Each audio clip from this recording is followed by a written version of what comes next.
Wassalamu ala rasulillah wa ala alihi wa sahbihi wa man wala. Subhanaka la ilma lana illa ma 'allamtana innaka antal alimul hakim. Alhamdulillah, segala puji syukur senantiasa kita aturkan hanya kepada Allah Subhanahu wa taala atas segala limpahan karunia nikmatnya kepada kita semua, baik itu yang tampak, yang zahir maupun yang batin, yang tidak tampak, yang tidak mungkin dapat kita hitung satu persatu.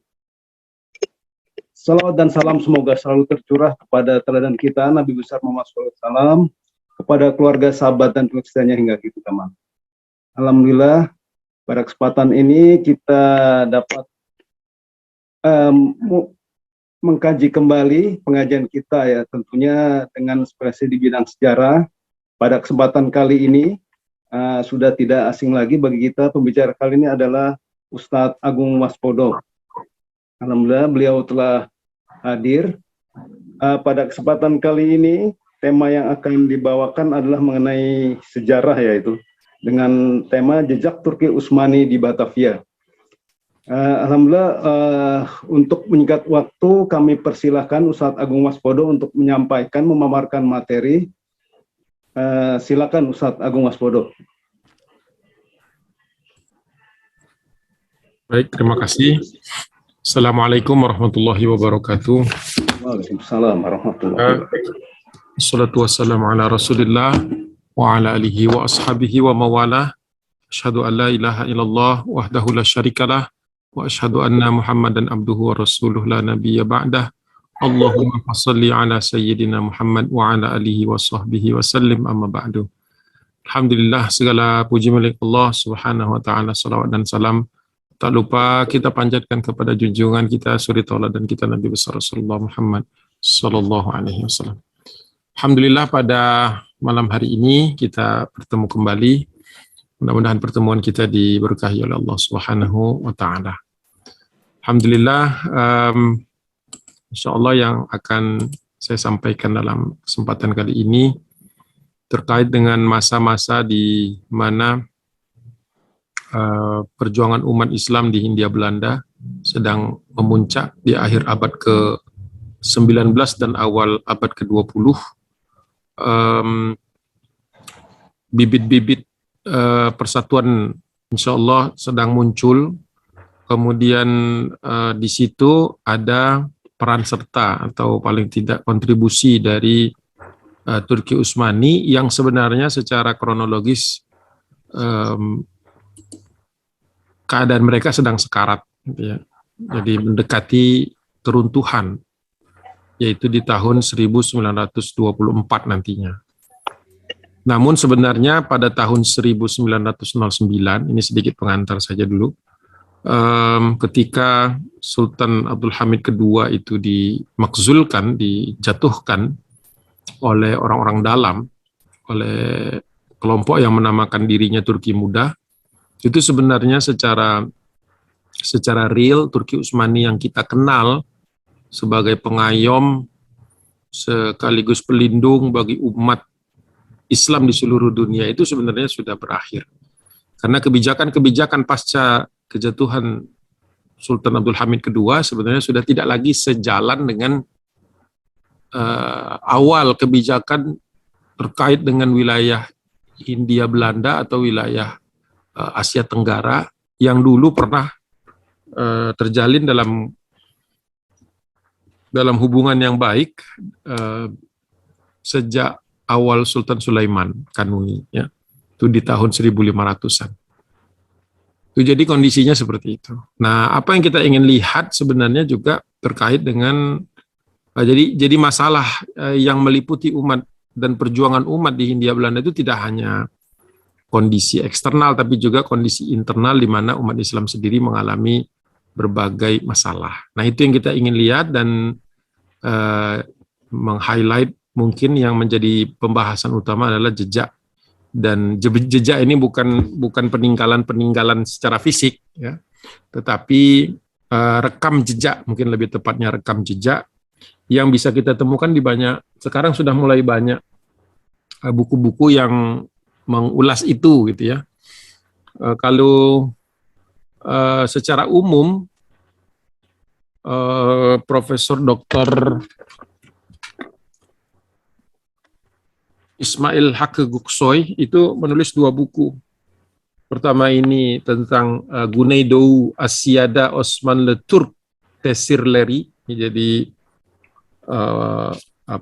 buku yang mengulas tentang peran Turki Utsmani secara umum di Guneidou. Guneidou itu Tenggara ya, Asia Tenggara. Jadi di sini ada bab-bab terkait dengan Indonesia tentu saja, Aceh terutama,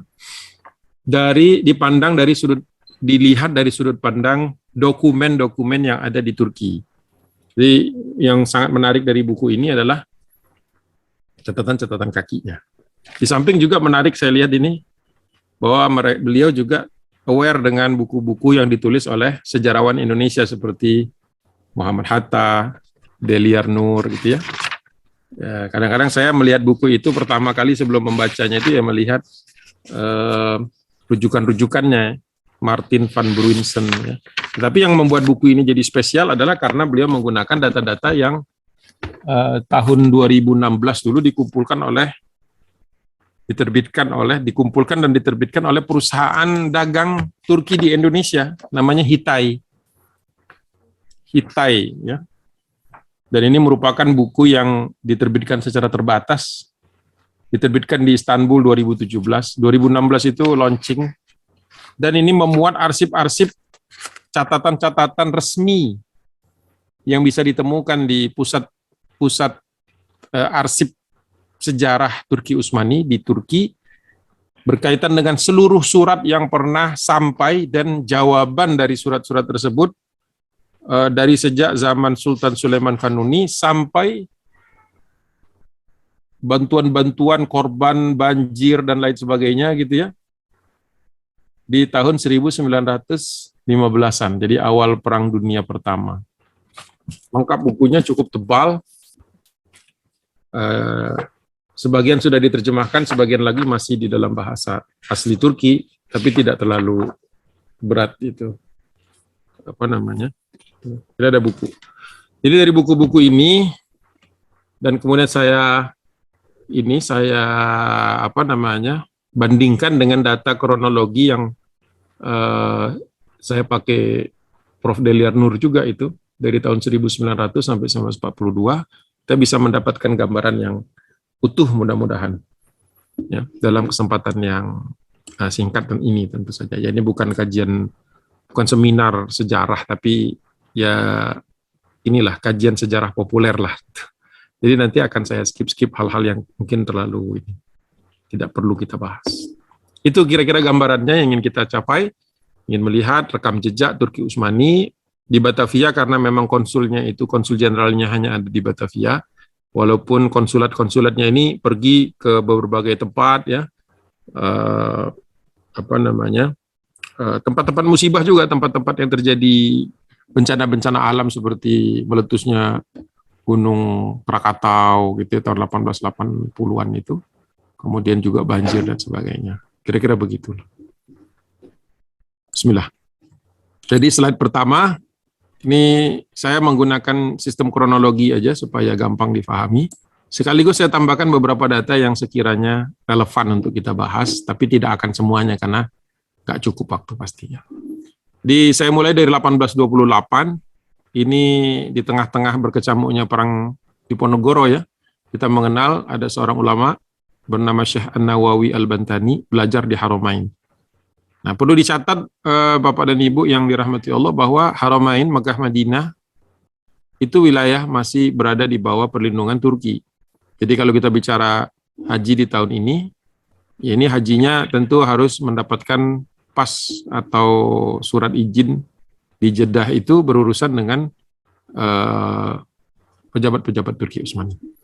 Jadi Syekh Nawawi Al-Bantani kita tahu ketika di Haramain ya sudah berinteraksi dengan Turki Utsmani. Bahkan beliau juga mendapat perlindungan karena beliau kan termasuk di antara ulama yang menentang penjajahan Belanda, karena ada juga sebagian yang didekati oleh Belanda sehingga memberikan fatwa-fatwa yang lunak.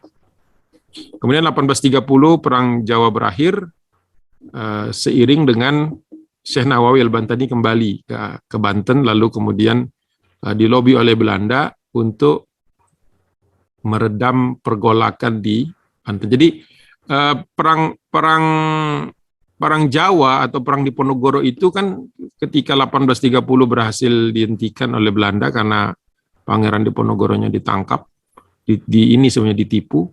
Sebenarnya waktu itu perangnya tidak berhenti. Para ulama membawanya ke Jawa Timur dan ke Jawa Barat, khususnya ke Banten. Jadi makanya di tahun 1830-an itu Belanda sudah memformulasikan kebijakan untuk menghentikan kemungkinan perang berskala besar seperti yang dipimpin oleh Diponegoro. Kenapa perang Diponegoro itu menjadi highlight di sejarah Belanda? Karena mendapatkan dukungan dari para ulama. Makanya dia lama dan luas dan menguras energi Belanda. Jadi Belanda tidak mau terjadi itu lagi.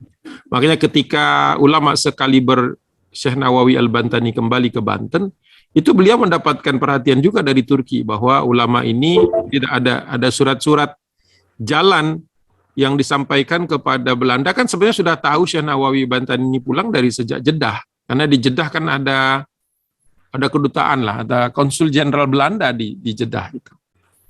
Jadi Turki sendiri sudah memberikan notis diplomasi ya, bahwa ini ulama ini harus diberikan perlindungan di perjalanan. Nih, karena dimuliakan oleh Turki di Jeddah kan, beliau di Mekah, karena beliau kan menjadi ulama, menjadi imam dan menjadi guru di sana. Jadi Belanda itu sebenarnya sudah merasakan betapa beratnya mempersekusi ulama itu dari sejak 1820-an sebenarnya. Itu yang jarang dipahami orang. 1834 ini terjadi perebutan kekuasaan di Riyadh. Ini yang menimbulkan cikal bakal nanti kerajaan Saudi, tapi sebelum Saudi namanya kan Saudi itu ada 3 tahap ya. Emirat Diriyah jatuh, kemudian muncul lagi Emirat Riyadh jatuh, kemudian nanti muncul Emirat Saud dan survive gitu. Jatuh juga sebentar tapi kemudian naik lagi. Ini saya letakkan di sini karena berkaitan dengan dinamika di Haramain itu. Dinamika di Haramain itu nantinya muncul dan menjadi faktor yang mempengaruhi kebangkitan umat di Indonesia, karena ketika Turki Utsmani nanti mundur, kalah Perang Dunia ke-1, itu kan Mekah Madinah kemudian beralih kendalinya ke tangan raja pertama kerajaan Arab Saudi, yaitu Abdul Aziz bin Saud atau Ibnu Saud, ya, dengan macam-macam implikasinya.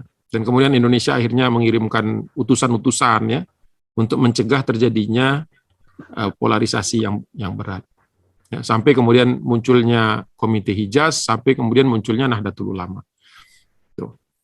Itu mungkin dalam kajian follow up lah kalau memang diperlukan. Jadi saya letakkan di situ sebagai ini aja, sebagai jangkar saja, kalau suatu saat perlu bahas ini ada. Nah, kemudian 1835 ada seorang ulama besar Indonesia juga, dia Belanda, namanya Syekh Soleh Darat As-Samarani, ini dari Semarang. Beliau ini nanti menetap juga di Haramain, walaupun kembali ke Indonesia, tapi beliau sempat menjadi guru, sebagaimana Syekh Nawawi Bantani juga, guru bagi ulama-ulama angkatan setelah beliau, ya, yang nantinya mendirikan pergerakan-pergerakan kemerdekaan berbasis umat di Indonesia, pergerakan modern ya, seperti Kiai Haji Ahmad Dahlan yang mendirikan Muhammadiyah gitu ya, dan kemudian Kiai Haji Hadratus Syekh Hashim Asy'ari yang mendirikan Nahdlatul Ulama bersama ulama-ulama di Jawa Timur lainnya. Jadi ada catatan di situ. Nah, 1830 selesai, kemudian 1835 Syekh Soleh Darat ke Haramain. Ini juga mendapatkan perlindungan dari Turki. Karena mereka tahu bahwa ulama-ulama ini butuh perlindungan dan perlu perlu perlindungan diplomatik. Ya. Jadi walaupun mereka ini di dalam paspornya itu tertera bahwa mereka ini adalah warga negara Hindia Belanda atau di wilayah Hindia Belanda, tetapi Turki Utsmani memainkan peran politiknya sebagai penguasa Mekah Madinah ya, sampai ke Jeddah gitu. Itu yang harus terus kita ingat. Jadi sebagian orang ada yang mengatakan Turki Utsmani nggak bantu apa-apa kok. Nah ini miss-nya nih, miss ya, miss. Gitu. Jadi bahkan ulama-ulama ini nantinya seperti Syekh Nawawi Bantani kan kembali lagi ke sana karena tidak mau didekati oleh Belanda untuk memberikan fatwa-fatwa lunak terhadap penjajahan Belanda. Jadi memang kenapa penjajahan Belanda itu bertahan lama? Di antaranya karena ada juga di antara ulama ini yang memberikan fatwa pembenaran, padahal dari mana bisa membenarkan suatu penjajahan gitu. Itu sampai sekarang tidak habis pikir kita bahwa ada yang seperti itu. Kemudian Perang Padri berakhir 1837, lebih lama daripada Perang Jawa di Perang Diponegoro ya. Ini juga bantuan terhadap para pemimpin, para pejuangnya juga diberikan. Di paling tidak di Jeddah itu berita tentang peperangan ini menghiasi koran-koran yang terbit sehingga Belanda sedikit banyak malu ya dan tidak berani terlalu jauh mempersekusi ulama-ulama dan pemimpin-pemimpin perlawanan ini. Saya tidak menyebutnya pemberontakan karena itu narasi Belanda. Kemudian 1839 Abdul Majid ke-1, anak dari Sultan Mahmud kedua menjadi khalifah 1861. Ini nanti yang akan menjadi awal dari percepatan pembelaan terhadap perjuangan umat di seluruh dunia, bukan hanya Indonesia. 1840 Habib Utsman bin Yahya, ini salah satu di antara ulama yang memberikan fatwa lunak untuk Belanda. Ini belajar ke Haramain. Ya. Itu mungkin cukup. Yang 1840-41 saya skip. Nanti kalau sesuai kebutuhan aja, kalau ada pertanyaan ke arah situ, nanti ini sebagai jangkar, sebagai arahnya, pegangan kita. Nah ini yang saya kasih arsir latar belakang hijau ini nanti terkait dengan konsul. Jadi kalau menemukan nama yang di arsir hijau ini, berarti terkait dengan tema utama kita, topik kita, bukan tema, topik dari jejak Turki di Batavia. 1842, Sultan Abdul Hamid yang nantinya menjadi salah seorang sultan yang paling banyak sumbangannya terhadap pergerakan atau perlindungan terhadap ulama yang nantinya menjadi soko guru bagi pergerakan Islam di Hindia Belanda, ini baru lahir 1842 ya. Jadi kalau dibandingkan Syekh Nawawi Bantani gitu itu masih ya ibaratnya anak-anak gitu ya. Karena baru lahir masih bayi gitu ya. Kemudian ada persona yang perlu kita kenal juga 1857, Christian Sunukhargronje lahir. Saya tambahkan aja di sini karena supaya kita kebayang nih bayi-bayi baru lahir yang nanti akan mencetak sejarah. Ya. Gitu. Jadi kalau dibandingkan nanti usia-usianya supaya kita mengerti. Kemudian Sultan Abdul Aziz, ini paman dari Sultan Abdul Hamid kedua, itu nanti menjadi khalifah 1861. Dan Sultan Abdul Hamid kedua dengan Sultan Abdul Aziz ini jauh lebih dekat. Jadi beliau lebih dekat kepada pamannya ketimbang kepada ayahnya. Ya, karena memang begitu di kerajaan-kerajaan itu kadang-kadang seseorang justru jarang ketemu ayahnya karena jadi sultan, susah bertemunya ketimbang dengan pamannya. Jadi ketika pamannya menjadi sultan, ada satu poin menarik bahwa beliau adalah nanti sultan satu-satunya Turki Utsmani yang melawat ke Eropa. Gitu. Jadi ke beberapa negara, bahkan ke Perancis, ke Inggris, ke Jerman, ke Austria dan sebagainya. Negara-negara dulu yang pernah tunduk kepada Turki Utsmani sempat di bawah Turki, maksudnya secara kedudukan, dan kemudian sempat setara, bahkan kemudian di akhir-akhir Turki itu, Turki justru mendapatkan perlindungan dari negara-negara ini. Ya, sadly to say, itu yang terjadi. Jadi Sultan Abdul Aziz ini nanti membuka cakrawala calon sultan, jadi masih Syehzadi, masih pangeran dulu Abdul Hamid itu, dibawanya jalan ke Eropa. Ini salah satu yang membuat beliau akhirnya jadi melek bahwa dunia ini bukan sekecil Turki, tapi seluas Eropa dan Asia dan Amerika. Kan waktu itu sudah ada Amerika.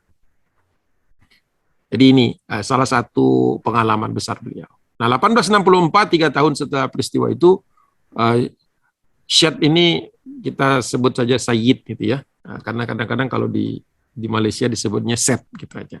Maksudnya Sayyid. Jadi keturunan atau habaibnya.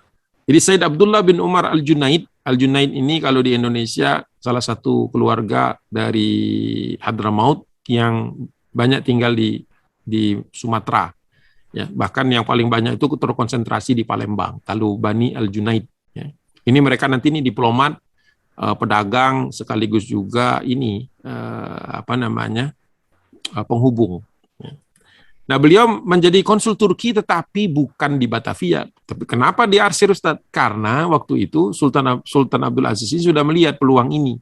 Jadi beliau membukanya sementara waktu di Singapura dulu karena hubungan antara Turki dengan Inggris itu jauh lebih dekat antara Turki dengan Belanda.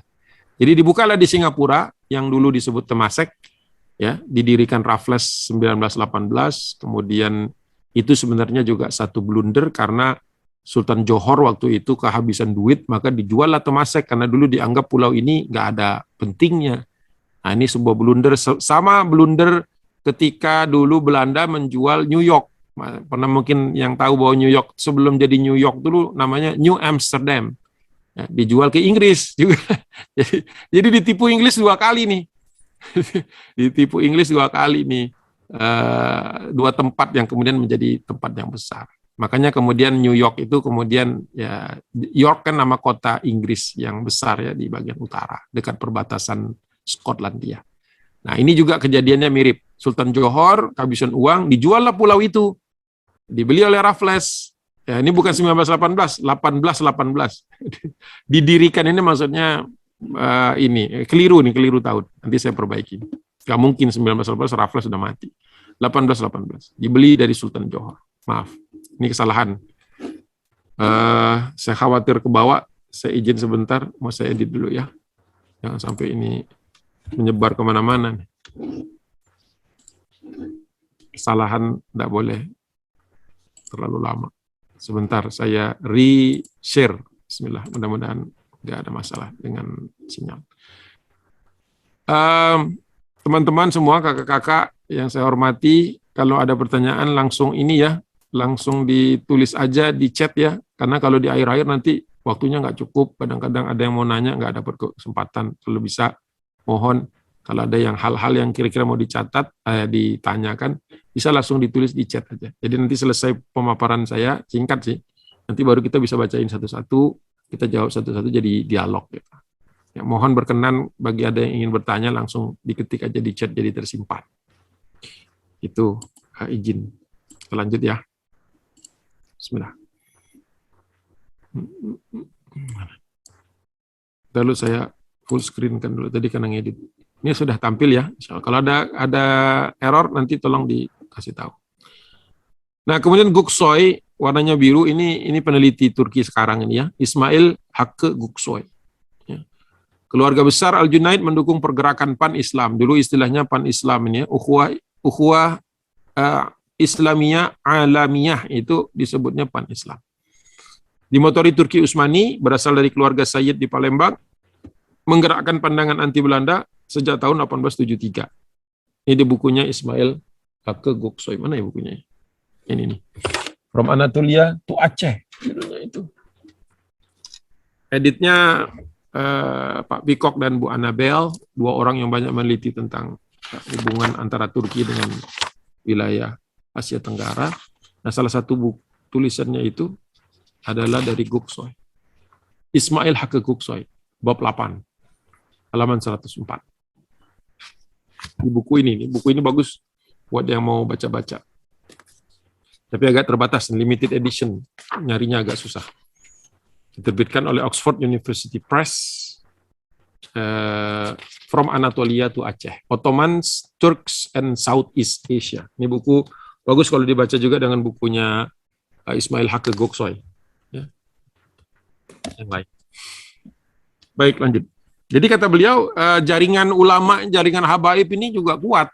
Karena dari sejak abad ke-16 lah sebenarnya, 16, 17, 18 itu ulama-ulama ini menjadi simpul-simpul perlawanan. Nah, 1865 posisi konsul Turki Utsmani di Singapura kosong. Kalau ini beberapa penjelasannya adalah karena Inggris juga merasa khawatir dengan adanya konsul Turki di sana. 1869 terusan Suez dibuka, artinya sebelum 1869 kapal-kapal Belanda itu harus mengelilingi Afrika. Setelah dibuka terusan Suez, otomatis jalur Laut Merah jadi aktif, ya.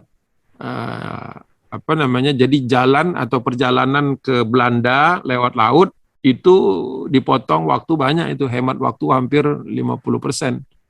Ya. Nah, di tahun 1869 inilah Aceh berani menawarkan diri menjadi suzerain. Suzerain ini tunduk untuk urusan luar negeri, independen untuk urusan dalam negeri kepada kekhilafahan Turki Utsmani. Ya, jadi ini tercatat di dalam data ya, ini jadi bukan isapan jempol. Sudah di cross check bahwa memang ada datanya bahwa Aceh menawarkan diri untuk menjadi wilayah Turki Utsmani. Pertama di Asia Tenggara, posisi Aceh itu kan yang paling barat. Artinya jalan aksesnya lebih mudah. Jadi bedalah dengan kerajaan-kerajaan lain yang memang agak sulit menempuhnya karena wilayahnya misalnya lebih ke tengah atau ke timur. Tetapi memang ditolak oleh Turki. Karena untuk menerima tawaran ini, walaupun mungkin Turki tersanjung ya, ada wilayah sejauh itu mau jadi wilayahnya. Sedangkan waktu itu Mesir aja mau lepas, Yunani mau lepas, Siprus mau lepas, banyak yang mau lepas. Ini yang jauh di Aceh ingin gabung. Ini antitesis juga ini, di luar kebiasaan, di luar normalitas. Ya, tetapi 1869 itu kan belum arahnya Sultan Abdul Hamid, jadi Sultan Abdul Aziz masih melihat bahwa ini nggak mudah. Oke, misalnya Turki menerimanya. Nah, kalau misalnya kemudian Aceh diserang atau Aceh menyerang, maka Turki harus ikut berkontribusi. Kalau diserang berarti harus mempertahankan, kalau menyerang dia harus membantu secara diplomatik. Nah, itu yang Turki tidak memiliki kekuasaan pada saat itu. Ya, sedikit latar belakang bahwa 1869 ini di Turki sendiri sudah mengalami perombakan yang luar biasa. Sultan Abdul Aziz itu sendiri menghadapi makar yang Masya Allah, kan beliau matinya itu ditikam, dibunuh oleh orang-orang gelap lah yang ada di kerajaan atau di istana. Makanya beliau itu padahal seorang pegulat, ya, Sultan Abdul Aziz bin Mahmud kedua itu adalah seorang sultan yang secara fisik kuat. Jadi beliau memang pegulat, ya, hobinya itu olahraga gitu. Hobinya itu olahraga. Jadi orang sehebat dia saja yang itu butuh 5 orang menikamnya sampai beliau baru tersungkur wafat. Tapi dilaporkan bahwa beliau sakit jantung. Jadi memang sudah ada makar zaman dulu membunuh sultan yang tadi berlawanan dengan kebijakan-kebijakan gelap yang terjadi di dalam intrik-intrik istana. Gitu. Kemudian ada tahun 1871 petisi Tengku Muhammad Arifin, ini juga terkait dengan Aceh sebenarnya, yang kemudian aksi-aksi keinginan Aceh untuk menjadi bagian dari Turki Utsmani ini menurut Ismail Haqqi Goksoy yang memicu perang Aceh Belanda 1873. Ya. Jadi Belanda waktu itu ketar-ketir kalau sampai Aceh itu menjadi wilayah Turki Utsmani secara diplomatik dan didukung misalnya Inggris, maka Aceh Belanda akan berhadapan dengan Turki Utsmani ketika memeranginya. Jadi sebelum atau ketika Turki itu menolak usulan suzerain ini, maka pecahlah perang Aceh 1873. Ini kalau menurut versi 1904 ini saya lupa versinya siapa. Kalau versinya Prof Deliar Nur itu sampai 1912. Kalau versinya Ismail Haqqi Goksoy sampai 1924. Perang itu belum selesai. Oke, jadi kesimpulan pertama kita di slide kedua ini adalah bahwa konsulat Turki Utsmani itu adalah bagian dari kebijakan diplomatik Turki untuk mengontrol kesewenang-wenangan Belanda di Hindia Belanda. Tapi untuk sementara belum bisa di Batavia. Nah, kenapa bisa di Batavia? Nanti kita lihat di slide berikutnya, insya Allah. Oke, ini slide ketiga, 1874 sampai 1881. Ini kembali saya ingatkan tadi, mungkin ada yang baru gabung, teman-teman semua ya, yang tulisannya saya kasih latar belakang hijau ini adalah mereka-mereka yang punya pengaruh terhadap perwakilan Turki Utsmani di Batavia, walaupun belum langsung. Said Abdullah bin Umar Al-Junaid wafat, kemudian Hindia Belanda meminta kepada Inggris, melobi Inggris agar melarang siapapun dari keluarga Junaid. Mbah Junaid ini tadi saya katakan bahwa keluarga Habaib yang berasal dari Hadramaut, dari Yaman, dilarang untuk menggantikan. Tetapi kita tahu ini tidak mudah ya, karena keinginan para ulama, para Habaib ini untuk merdeka itu sudah sejak 1870-an, bahkan sebelum itu. Sehingga dia menggantikan ayahnya, tetapi tidak resmi. Jadi konsul Turki di Singapura waktu itu statusnya tidak resmi sampai dengan 1880. Nah, 1874 di tahun yang sama, tokoh yang nantinya menjadi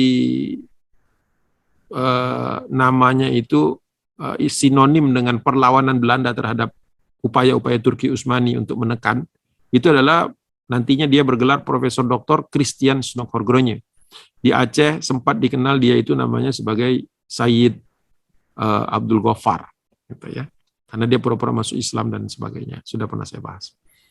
Nah, dia di tahun 1874 itu baru kuliah teologi, kuliah sejarah atau keagamaan di Leiden.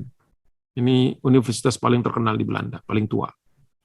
Namun selama dia kuliah di situ, dia lebih tertarik bahasa Arab dan bahkan pindah jurusan ke Orientalisme. Makanya dia memang memiliki kemampuan lebih dalam hal bahasa. 1876 ini peristiwa yang saya sebutkan tadi, Sultan Abdul Aziz dibunuh ya secara keji di tempat kerjanya, dan kemudian yang dinaikkan oleh orang-orang ini adalah Sultan Murad kelima. Nah, Sultan Murad kelima ini sebenarnya punya gangguan jiwa, jadi beliau agak lemah dalam kejiwaan, sehingga ketika dijadikan sultan waktu itu diharapkan oleh kelompok-kelompok hitam ini, kelompok-kelompok Turki muda ini, ya, Jeune Turks istilahnya mereka itu, atau Yeni Turk, ya, Yeni Turk. Itu menganggap kalau bisa disetirlah dia karena kondisinya tidak sehebat Sultan Abdul Aziz gitu. Dan memang betul beliau hanya bertahan beberapa hari saja dari 30 Mei sampai 31 Agustus. 1876 Sultan Abdul Hamid kedua menjadi khalifah menggantikan kakaknya Murad kelima. Tadinya Sultan Abdul Hamid kedua ini dianggap lebih lemah oleh rombongan Turki muda. Ternyata mereka salah hitung, salah perkiraan. Sultan Abdul Hamid kedua akan menjadi sultan terakhir Turki Utsmani yang berkuasa dengan independennya. Jadi beliau bisa bermain cantik, kasar sekaligus bila dibutuhkan dengan lawan-lawan politik internalnya. Jadi Turki Utsmani itu memang di akhir-akhir memang ambruknya itu karena faktor internal, bukan eksternal. Walaupun memang lemah, tetapi internal lebih lemah lagi. Makanya Sultan Abdul Hamid kedua ini disebut sebagai sultan yang memiliki power, memiliki kekuasaan terakhir dari 1876 sampai 1909. Nah, jadi kalau mau mengingatnya mungkin gampangnya begini, di tahun itu Sultan Abdul Aziz dibunuh oleh kalangan gelap tadi, Sultan Abdul Hamid kedua, Sultan Murad kelima naik, tapi tidak kuat secara mental, maka digantikan Sultan Abdul Hamid kedua. Pada saat yang sama, Syekh Ahmad Khatib Al-Minangkabawi belajar di Mekah. Itu 4 peristiwa besar terjadi di tahun yang sama. Maka 1876 ini adalah tahun bersejarah. Kenapa? Karena Syekh Ahmad Khatib Al-Minangkabawi ini nanti menjadi soko guru atau guru bagi hampir seluruh ulama yang nantinya muncul di abad ke-20 sebagai pendiri institusi pendidikan, baik itu modern maupun tradisionalis, yang nantinya berefek ya, punya dampak terhadap kesatuan umat ketika menghadapi Belanda di akhir-akhir masa mereka. Jadi penting sekali. Beliau berasal dari Minangkabau, tapi murid-muridnya bukan hanya dari Minang saja, tapi dari Jawa juga, ya, bahkan ada yang dari Sumbawa, Al-Sumbawi, Al-Bimawi, itu banyak. Ya, Al-Makassari, tapi bukan Syekh Yusuf, tapi kalau Syekh Yusuf kan abad ke-17, 18. Jadi penting sekali ini untuk diketahui bahwa Mekah menjadi tempat berkumpulnya ulama yang tidak sepakat dengan pandangan kalau Belanda itu sah. Gitu. Kalau yang sepakat ya tetap tinggal di Hindia Belanda, ya kan, tunduk kepada Hindia Belanda tadi, contohnya tadi sudah kita sebutkan namanya. Nah, di tahun itulah kemudian muncul revitalisasi, semangat muncul kembali dengan Sultan Abdul Hamid kedua, beda dengan Sultan Murad kelima tentu saja, punya giroh ya, punya semangat untuk membela Islam. Maka dikirim lagi orang-orang untuk memonitor dan kemudian menjajaki dibukanya kedutaan atau paling tidak konsulat jenderal di Batavia. Nah, ini jasa Sultan Abdul Hamid kedua. Muncullah kemudian nama Sayyid Muhammad Al-Saqaf, atau di buku yang lain disebut Sagof. Kalau di Indonesia Segaf, Gitu, ya. Kurang lebih sama, ini cuma pengejaan dan penulisan saja. Beliau menjadi konsul Turki di Singapura walaupun tidak resmi karena tetap dilarang oleh Inggris, tapi mendapatkan support langsung dari Istanbul. Karena apa? Ini nanti akan menjadi perpanjangan tangan, sekaligus juga cara diplomatik untuk membantu umat. Ya.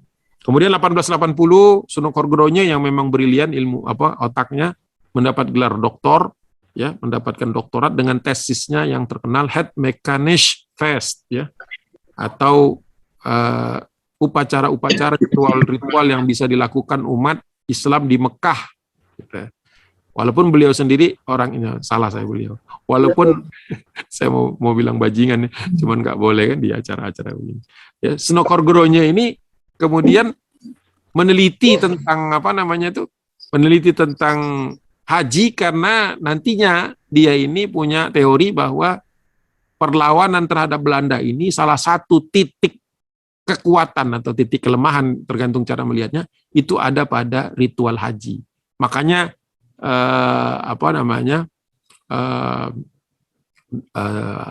disertasi doktoralnya itu terkait dengan Mekah.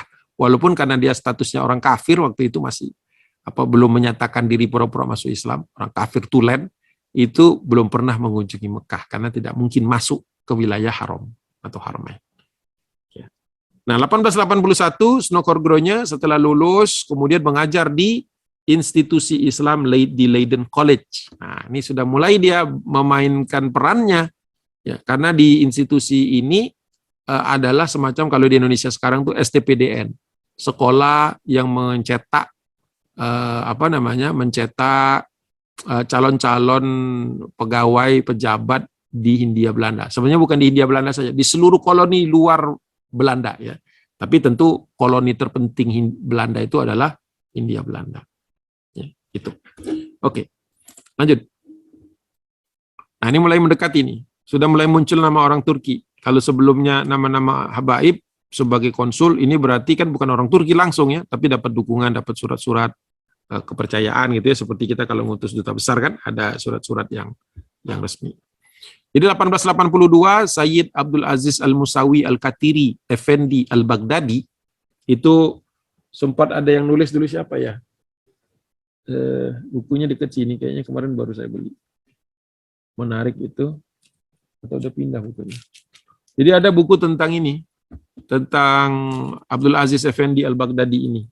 Jadi Habib Tanah Abang yang punya banyak tanah sampai ke Bintaro sekarang ini, sampai ke Tanah Kusir, dan beliau ini menjadi saudagar besar. Nah, nanti beliau ini termasuk nanti yang mensupport adanya kedutaan besar.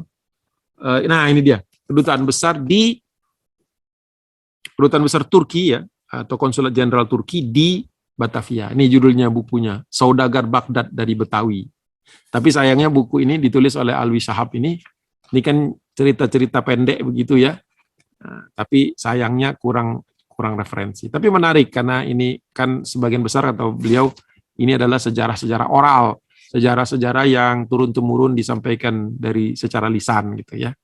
Gitu. Tapi menarik ini. Menarik sebagai perbandingan. Ada Saudagar Baghdad dari Betawi, diterbitkan oleh Republika. Ini buku lama. Kemarin tuh saya baru dapat, saya lihat siapa yang mengutip ini. Ada yang ngutip ini tuh, aneh juga. Buku ilmiah tapi ngutipnya buku begini.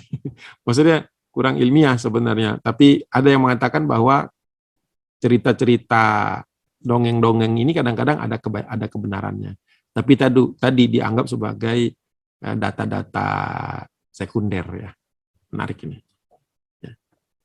Cuma satu aja sebenarnya ini.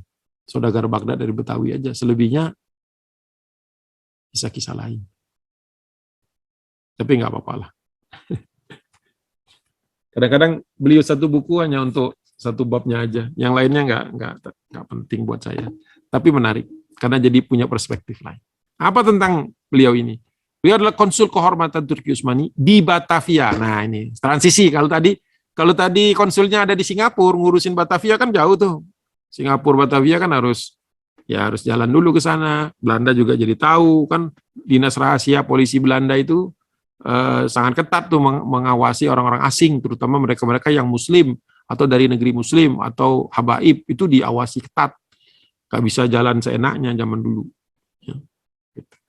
Nah, beliau ini dermawan nih. Nah, ini saya masukkan Alwi Sahab, saudagar Baghdad dari Betawi. Tapi harusnya saya kasih bintang di sini karena ini ya oral history ya, sejarah dari mulut ke mulut gitu, sejarah apa istilahnya,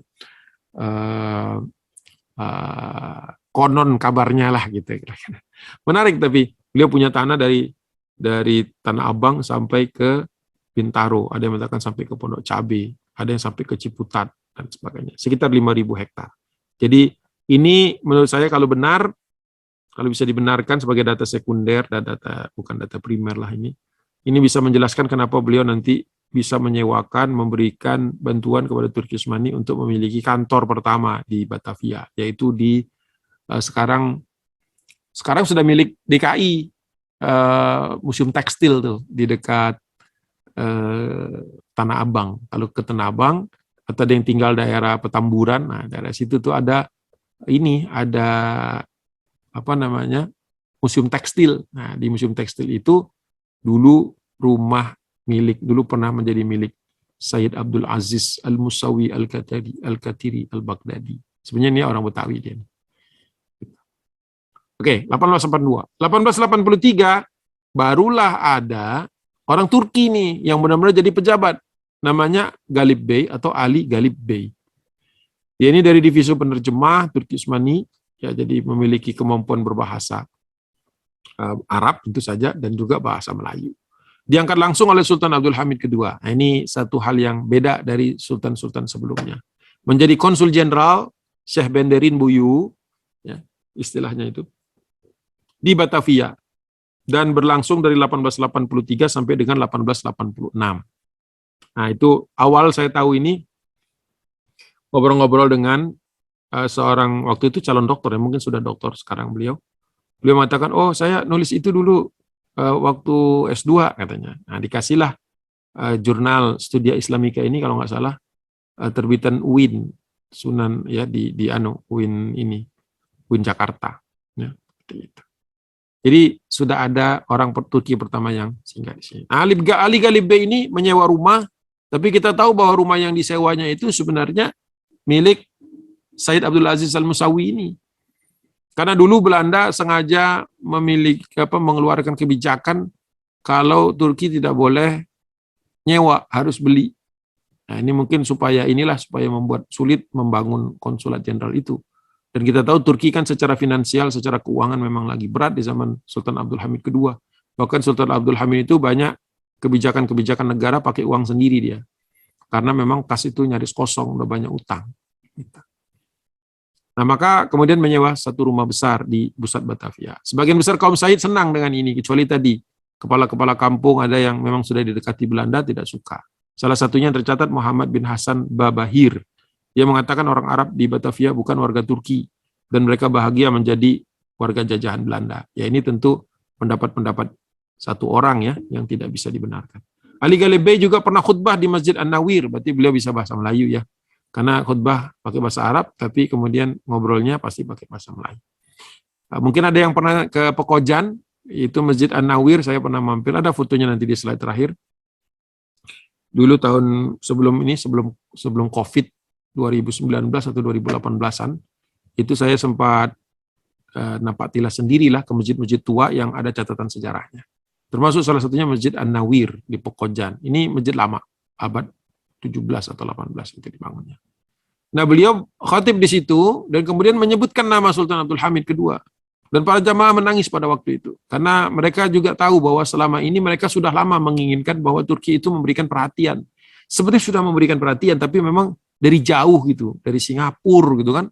Ya buat orang awam Singapura kan jauh gitu. Ya, jauh dan nggak berasa, kata orang itu ya, nggak berasa. Jadi ketika sekarang ada orang Turki langsung datang, cakap dalam bahasa lokal gitu ya, dan kemampuan bahasa Arabnya baik dan resmi. Jadi Belanda pun tidak bisa menangkap beliau ketika lagi khutbah. Walaupun menyebut nama Sultan ini kan dilarang oleh Belanda. Kenapa dilarang oleh Belanda? Ya. Kenapa dilarang oleh Belanda? Karena Belanda tidak ingin agar bangsa Indonesia ini bersatu padu dengan bangsa-bangsa Muslim lain. Sebenarnya semua penjajah tidak menginginkan ada nama-nama sultan ini disebut-sebut. Tetapi kebiasaan umat dari sejak zaman Abbasiyah, Khalifah Abbasiyah sudah sering membacakan nama sultan sebagai katakanlah pengayom umat pada saat itu. Jadi ketika dibacakan Sultan Abdul Hamid kedua Han, itu banyak jamaah yang menangis. Juga ketika beliau berkunjung ke Aceh, waktu itu beliau datang ke sana, walaupun dicegah oleh Belanda karena kan sedang perang. Tapi kata dia, saya memiliki kekebalan diplomatik. Nggak bisa menghentikan langkah seorang diplomat, kecuali nanti akan menimbulkan masalah-masalah. Jadi beliau datang ke Aceh, waktu itu dihormati sama Belanda, dan membuat kagum orang-orang Aceh. Kok bisa ada orang bukan Eropa, walaupun mungkin kulitnya putih, gitu ya, orang Turki disebut orang Eropa juga klasifikasinya di dalam kebijakan Belanda itu. Jadi ini untuk pertama kalinya ada orang non pribumi, bukan Sayyid, tapi datang ke Aceh dalam rangka memberikan dukungan kepada perjuangan Aceh. Ini aneh waktu itu. Sesuatu hal yang wah ya pada saat itu, 1883. Nah, ketika di bulan Agustus meletusnya Gunung Krakatau yang abunya bisa tercatat abunya itu terbang mengelilingi dunia, ya, jatuh di berbagai tempat yang jauh. Jadi memang sebuah fenomena alam yang berat, yang besar waktu itu, sehingga banyak orang yang meninggal dunia. Tercatat di dalam sejarah Belanda 30.000 orang yang meninggal dunia, sebagian besar di pesisir Banten, karena matinya itu karena diterjang oleh tsunami yang mengikuti ledakan besar Gunung Krakatau terakhir. Ya, sejak itu kan belum pernah batuk-batuk secara besar lagi. Jadi kita harus hati-hati juga sekarang. Udah hampir 100 berapa tahun ya? 100 berapa tahun lebih lah, 150 tahun. Nah, ini pengungsi-pengungsi di Banten ini, di pesisir terutama, para nelayan, kampung-kampung nelayan itu didatangi oleh beliau. Tapi beliau baru berani datang ke sana setahun kurang lebih, beberapa bulan, 1884. Karena memang potensi tsunami susulan itu besar. Membawa bantuan material agama, ya, membawa buku-buku Al-Quran, mushaf dan sebagainya, ya, material-material itu. Nah, ini masjidnya, Bapak dan Ibu semua, Masjid Jami An-Nawir. Kalau ada sempat waktu, di Jalan Pekojan Raya, Jakarta Utara harusnya. Ditulis apa? Oh, Jakarta Barat ya? Oh, Jakarta Barat mungkin masuknya. Saya pikir sudah ke utara, karena waktu itu terakhir perjalanannya itu di Masjid Luar Batang, dekat stasiun kota. Nah, di tempat inilah Ali Ghalib Bey pernah khutbah Jumat pertama yang membacakan atas nama Sultan atau salam dari Sultan kepada umat Islam waktu itu di negeri jajahan Hindia Belanda. Itu mungkin kira-kira kalau mau datengin ke sini, monggo silahkan, tidak jauh dari stasiun dekat ini. Waktu itu saya turunnya di stasiun Angke setelah Duri. Jadi dari Tanah Abang kan Duri terus Angke. Kalau mau naik kereta api, jalan dikit. Tapi kalau mau bawa mobil, ya bisa juga. Itu mungkin dari saya. Memang di dalam ada beberapa ornamen-ornamen yang memberikan petunjuk bahwa pengaruh Turki itu ada. Ini depan sudah agak modern. Di dalam, di belakang ini ya, ada makam-makam, kemudian juga ada mimbar dari kayu. Bagus untuk kunjungan. Jadi jangan ke mall aja gitu. Ke tempat-tempat bersejarah juga. Itu mungkin dari saya untuk malam ini. Mudah-mudahan apa yang saya sampaikan ini menambah wawasan. Masih ada waktu untuk tanya jawab, atau nanti kalau mumpung masih libur, kalau mau ajak anak-anak jalan, ya berbekal kisah tadi saja bisa diulang. Itu mungkin dari saya. Mohon maaf sekali lagi atas segala kekurangan. Billahi taufiq wal hidayah. Assalamualaikum warahmatullahi wabarakatuh. Alhamdulillah, mengucapkan jazakallahu khairan katsiro Ustadz Agung Waspodo atas presentasi dan sharing ilmunya pada malam ini, dan juga kami ucapkan jazakumullah khairan katsiro kepada rekan-rekan ya yang telah berpartisipasi join pada kajian malam ini. Semoga barokah dan menjadi ilmu bagi kita semua. Billahi taufiq wal hidayah. Wassalamualaikum warahmatullahi wabarakatuh.